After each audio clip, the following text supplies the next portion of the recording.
Hello everyone. तो आज हम डिस्कस करने वाले हैं कि हमने आजकल देखा है कि कुछ लोग बोलते हैं कि आपको स्क्वायर की फॉर्म्स में या फिर मल्टीप्लाई करने की शॉर्ट ट्रिक्स आपको बताते हैं 2 डिजिट्स में 3 डिजिट्स में।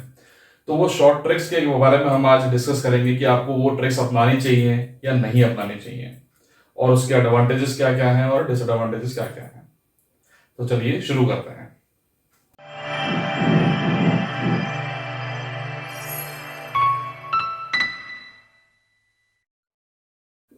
स्क्वायर निकालना है आपने, 2 डिजिट नंबर है जो कि एंड हो रहे हैं 5 से।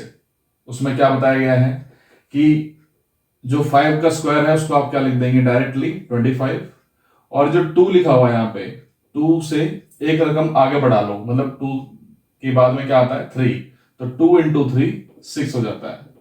तो ये 6 आ जाएगा यहाँ पे, ये आंसर होगा। या फिर आपको इस तरीके से बताया गया होगा कि 115 है, इसका आपने स्क्वायर निकालना है। तो 5 का स्क्वायर हो गया 25, और 11 है, 11 इंटू नेक्स्ट क्या होता है इसका 12, तो 11 इंटू 12 हो गया 132। ये आपका आंसर हो गया। या फिर आपको और भी कुछ ट्रिक्स बताई होंगी, जिस तरीके से कि आपको 2 डिजिट हैं उनको मल्टीप्लाई करना है, उसकी ट्रिक। या फिर 3 डिजिट्स जो है वो आपसे मल्टीप्लाई करना, उसकी ट्रिक। बोलने का मतलब क्या है कि आपको ये ट्रिक्स अपनानी चाहिए या नहीं चाहिए। अगर आप लोग इनिशियल फेज में हैं, सपोज करो आप 9th में हो स्टार्टिंग में, या फिर 10th क्लास की स्टार्टिंग में हो, और आपको लगता है कि आप इन ट्रिक्स को अडॉप्ट कर पाओगे विद इन ईयर, तो आप इन चीजों को अडॉप्ट करिए। अच्छे हैं ये ट्रिक्स, इसमें कोई प्रॉब्लम नहीं है। लेकिन अगर आपको यूं लगता है कि आप अडॉप्ट नहीं कर पाओगे और इसमें कंफ्यूज हो जाओगे, क्योंकि कहीं ना कहीं आपको कंसेप्ट है वो ध्यान में भी रखना पड़ेगा। ध्यान में ये रखना पड़ेगा आपको कि कहाँ पे किस चीज से मल्टीप्लाई करते हैं, क्योंकि सेम प्रोसेस तो नहीं है। 3 डिजिट वाले का अलग प्रोसेस है, 2 डिजिट वाले का अलग प्रोसेस है, और ये 5 एंडिंग वाले का अलग प्रोसेस है, स्क्वायर नंबर्स का अलग प्रोसेस है। आपकी मल्टीप्लिकेशन में क्या होता है कि जो भी आपके पास में नंबर्स होते हैं, चाहे वो 2 डिजिट में हो, 3 डिजिट में हो, रैंडम कोई भी नंबर हो, तो आप डायरेक्टली उसको मल्टीप्लाई कर लेते हैं। वो टाइम कंज्यूमिंग नहीं है, लेकिन थोड़ा सा होगा वो टाइम कंज्यूमिंग, लेकिन इतना नहीं होगा कि आपको आंसर ही इनकरेक्ट मिले उससे। लेकिन इस वाली ट्रिक में अगर आपने ट्रिक ही भूल गए सपोज करो, तो उसके बाद में हो सकता है कि आपका सारा सवाल ही खराब हो जाए और सारा सवाल ही आपका गलत हो जाए, और उसके बाद में आपको उसके कोई मार्क्स ना मिले। तो रादर कि आप वहां पे अपना नुकसान करवाएं। ये मेनली उनके लिए होता है जो कॉम्पिटेटिव एग्जाम के लिए प्रिपेयर कर रहे होते हैं। फॉर एग्जाम्पल यूपीएससी, एसएससी, या फिर और भी कोई, मान लो आपके पॉलिटेक्निक के हैं, बीटेक के हैं, इन सब के क्या नाम है, जो भी आपके कॉम्पिटेटिव एग्जाम्स होते हैं उनके लिए, जो बच्चे प्रिपेयर कर रहे हैं उनके लिए ये बेनिफिशियल है, क्योंकि उनको एक एडवांस लेवल की पढ़ाई करनी होती है। आप लोगों को ऐसा नहीं करना है 9th और 10th क्लास के जो भी हमारे स्टूडेंट्स हैं उनको। तो इसलिए आप उन्हीं चीजों पर ध्यान दीजिए जिसको आप अडॉप्ट कर सकते हैं। अगर कुछ बच्चे होंगे इनमें से, मैं मना नहीं करता, आप में से कुछ बच्चे ऐसे होंगे जो इसको अडॉप्ट कर सकते हैं आराम से, और सॉल्यूशन भी इसका निकाल पाएंगे और इसको अडॉप्ट करके इंप्लीमेंट भी करेंगे एग्जाम में। तो वो बच्चे इसको जरूर इंप्लीमेंट करें, अदरवाइज मैक्सिमम बच्चे इसको इग्नोर करें, क्योंकि आप इसमें सिर्फ कंफ्यूज होगे। मैक्सिमम बच्चे जो हैं वो एवरेज स्टूडेंट होते हैं, टॉपर्स नहीं होते हैं सारे के सारे। तो आपने उस तरह से अपनी प्रिपरेशन करनी है, आपको पता है कि आप कहाँ पे लाई करते हैं, उसी हिसाब से आपने अपनी तैयारी करनी है।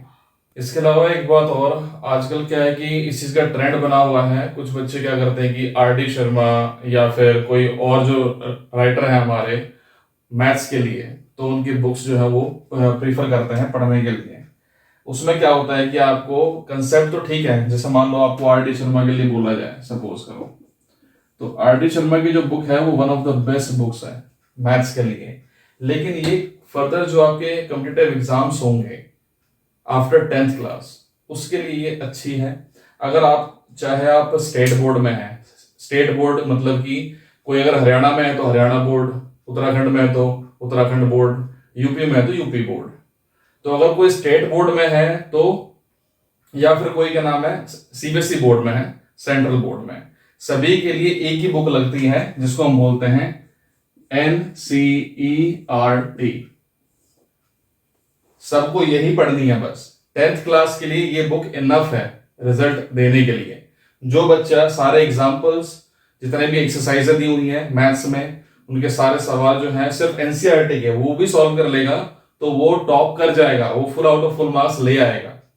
तो इससे बाहर आपको पढ़ने की जरूरत नहीं है। अगर आप सिर्फ 10th क्लास के लिए प्रिपेयर कर रहे हैं तो आर.डी. शर्मा वगैरह जो है वो बच्चे पढ़े जो कि एनसीईआरटी को कंप्लीट कर चुके हैं, पहले 2 बार 3 बार रिवाइज आपका हो चुका है और आपको लगता है कि आप उससे नेक्स्ट लेवल में भी जा सकते हैं, तो आप आर.डी. शर्मा प्रेफर कर सकते हैं। लेकिन उससे पहले आप सबसे पहले आप एनसीईआरटी ही पढ़े, चाहे आपको मैथ्स बोला जाए, चाहे आपको साइंस बोला जाए, इंग्लिश या फिर कोई भी सब्जेक्ट बोला जाए, आपको एनसीईआरटी ही सबसे पहले पढ़नी है।